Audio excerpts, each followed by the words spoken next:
Podcasts are hot right now. How do I know? Well, you're listening to one right now, aren't you? But you might be wondering, how on earth do I get my voice out there and start my own podcast? It all seems so intimidating. Between hosting and platforms and monetization, it can get real complicated real quick. Well, I'm going to let you in on a little secret. We started this podcast over 2 years ago, not knowing clue one on how to do it. So how do we do it? We did it with Anchor. Anchor is the free podcast app with creation tools that allow you to record and edit your podcast right from your phone or computer. And Anchor will distribute your podcast for you, so it can be heard on all the platforms like Spotify, Apple Podcasts, and many more. And everybody likes money, right? Well, you can make money from your podcast with no minimum listenership. It's everything you need to make a podcast in one place. So go right now, download the free Anchor app, or go to Anchor FM to get started. It's the eCommerce Minute, your daily dose of e-commerce, tech, and retail news with your hosts, Bart, Mroz, and John Suder. The eCommerce Minute is a production of SUMO Heavy, a digital commerce consulting firm in Brooklyn, New York, and Philadelphia. Find us on the web at sumoheavy.com. It's eCommerce Minute episode 657. In today's episode, Amazon launches virtual healthcare for Seattle employees. We've done a few shows on Amazon's steady and inevitable foray into the medical field. Slowly but surely, the e-commerce giant has been making sneaky moves to dominate the space. The first big move happened 2 summers ago with its game-changing acquisition of PillPack that marked its first huge step into the medical business. Amazon has also launched HIPAA-compliant healthcare skills for its Alexa smart speaker. Such apps might allow patients to book appointments, check on the status of prescription deliveries, identify wait times at emergency rooms, and access some limited healthcare information. Amazon then took a surprising turn into the healthcare industry, teaming up with Warren Buffett and New York-based bank JP Morgan Chase to create Haven. Haven is a nonprofit that aims to make primary care easier to access, make prescription drugs more affordable, and insurance benefits easier to understand. Now, in its most direct move to get into the $3.8 trillion medical sector, Amazon has launched a pilot program to administer healthcare services to most of its nearly 54,000 Seattle employees and their families. The new app, called Amazon Care, will provide on-demand chat and video consultations with medical professionals. It also enables users to schedule in-person visits with clinicians at patients' homes or offices. Payment for the services routes through Amazon.com. Any employee in a zip code covered by Amazon Care can download the app and use it. Although the service is currently just for Amazon employees in Seattle, Amazon could potentially expand the service to other companies or directly to consumers, especially if it succeeds in improving employee satisfaction and lowering costs like it's forecasted to. And we all know employee satisfaction hasn't historically been Amazon's strong point. Motley Fool notes that Amazon Care goes a step further than other telemedicine and virtual healthcare services already on the market by adding the option for medical professionals to visit your home or office. House calls may not be a groundbreaking new concept, but they could be an attractive benefit as Amazon attempts to guide the next evolution of healthcare. Surprise, surprise. Well, yeah, we knew this was coming.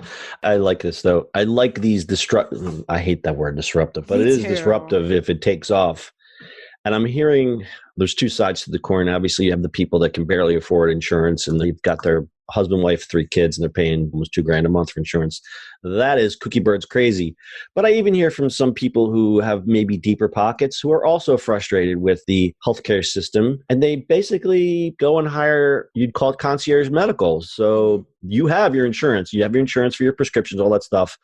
But you can't deal with, okay, you have an appointment, we'll see you in 6 weeks, or you have an appointment at 3 and you're still there at 7 p.m. These concierge type medical things are, you pay a flat fee, it's $2,000 a year or $3,000, whatever it is. And the doctor is basically, when you call, he's going to talk to you. When you show up, he's going to be there. You're not going to mess around. And I know, Bart, you used, I forget the name of the service. One Medical, which One is Medical. public. Okay. I don't know if this is the same service, but I listen to that and think to myself, It's not. It's like the in-between, right? In between that, right? It's $100 a year. When you're scheduled at 10, you literally walk into the doctor's at 10. Beautiful. So you pay for the office a little bit combined, which is great. Yeah, no, that's great. Oh, I just generally think that this whole Amazon getting into healthcare thing is so scary.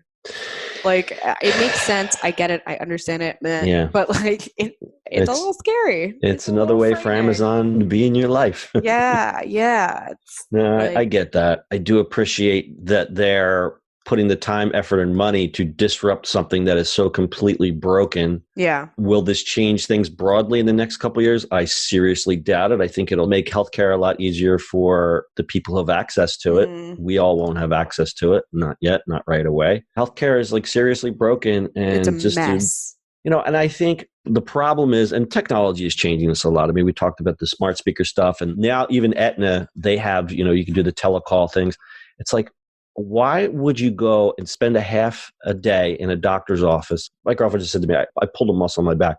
She's like, oh, you should go to the urgent care. I was like, I don't have a half a day for them to tell me to take a leave and stretch my muscle. That's just ridiculous. Like, what is your time worth? A lot of people don't have the luxury of that. They just go and they're like, I'm consigned to spend 4 or 5 hours out of my day waiting for the doctor to give me a couple pills.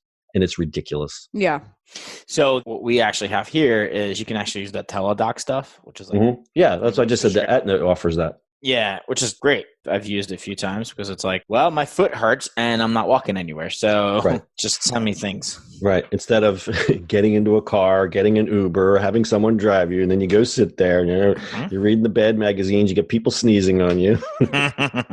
The doctor, who's probably not very nice and all stressed out, goes, here, have a couple of leave and do these stretches. Right. Here's a prescription of 500 milligrams of naproxen, which is a leave. Can I just go get some? I don't want you to fulfill that. I want to talk about this Haven insurance. So the Haven is the thing that they did with JP Morgan Chase. Yeah. All right, so let's briefly talk about this Haven insurance here. They offer the plans through insurance providers in Connecticut, North Carolina, Utah, and Wisconsin. JP Morgan will give nearly 20% of its workforce, or 30,000 employees, access to 2 plans run by Cigna and Aetna in Ohio and Arizona. The offering is a simplified medical plan that is designed to provide clear costs so employees and families know exactly what they'll pay before receiving health care. And it includes free. What is happening? That was my Mussolini on the making a point, or Dwight Schrute. Free preventative care, no coinsurance or deductible, $15 copays to visit in-network primary care doctors, a flat fee, fixed copays for everything, for medical services, procedures, and prescription drugs, and annual out-of-pocket maximums. All right, we're going to close this one up with a little health insurance stat time. According to a recent UBS survey, the top reservations health systems have about working with Amazon are lack of control, oversight, or standardization. That's 30%. Worries about product quality, 20%. Limitations on the types of products available, 10%. And according to Accenture analysis, when combined, key clinical health AI applications can potentially create $150 billion in annual savings for the U.S. healthcare economy by 2026. Yes, we really want to save the insurance companies some money. Don't we? All right. Go take 2 leave and lay down. That is your e-commerce minute for today. We'll see you on the internet tomorrow.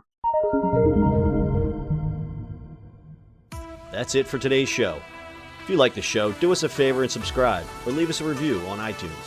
And don't forget, you can now listen to the e-commerce minute on your Amazon device. Just add e-commerce minute to your flash briefing. And finally, if you have a comment or suggestion, or just want to say hi, find us on social media at SUMO Heavy.